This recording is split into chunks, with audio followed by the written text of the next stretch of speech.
বাংলাদেশের জাতীয় সংসদের ৭০ নম্বর আসন পাবনা ৩ তথা ফরিদপুর, ভাঙ্গুড়া আর চাটমোহরের ৪,৫৬,০০০-এর বেশি ভোটারের এই জনপদ আজ দেখল এক নতুন ইতিহাস।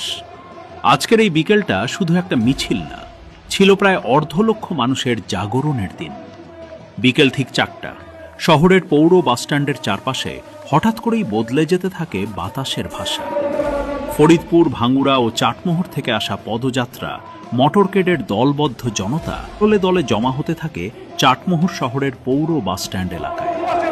এই উত্তাল জনসমুদ্রের ঠিক মাঝখানে জাতীয়তাবাদী কৃষক দলের সভাপতি, বিএনপি মনোনীত প্রার্থী কৃষিবিদ হাসান জাফির তুহিন। এই আসন বিএনপির আসন, ধানের শীষে আসন। এই আসনে ধানের শীষের কোনো বিকল্প নেই ভাইরা। মাটি আর মানুষের রাজনীতিতে বিশ্বাসী এই কৃষিবিদকে ঘিরে আজ সাধারণ মানুষের চোখে যেন নতুন ভোরের আলো। পৌর বাসস্ট্যান্ড থেকে যখন মিছিলটা রওনা হয়, তখন সেটা আর শুধু মানুষের ভিড় থাকে না, ওটা পরিণত হয় এক বহমান জনস্রোতে। শহরের গলিপথ, প্রধান সড়ক, বাজার, মোড়, প্রতিটি বাঁক পেরিয়ে যেতে যেতে স্লোগানের ঢেউ যেন আরও উঁচু হতে থাকে।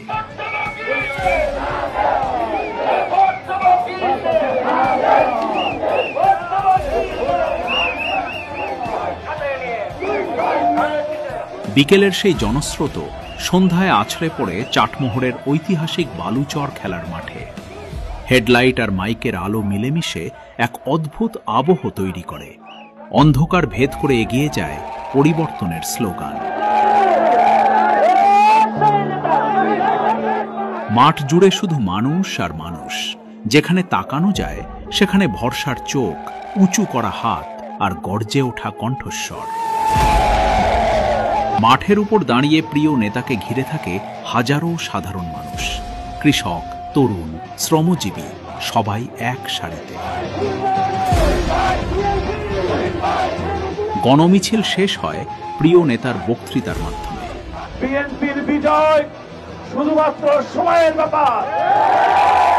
পাবনা ৩ আসনে বিএনপি নেতা কর্মী সমর্থক সবাই অপেক্ষার প্রহর গুনছে।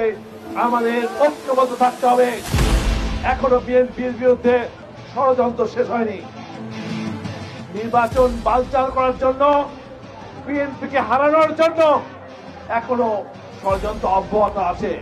কিন্তু বাংলাদেশের মানুষের, কোটি কোটি মানুষের সমর্থন পুষ্ট এই দলকে হারাবার শক্তি আল্লাহ ছাড়া কারণে। সুতরাং ধৈর্য ধরেন ভাইরা, অপেক্ষা করেন, ইনশাআল্লাহ বিজয় আমাদের হবে এই আসনে। পাবনা ৩ আজ যেন নীরবে বলে ওঠে, জনতার ঢেউকে কেউ থামাতে পারে না।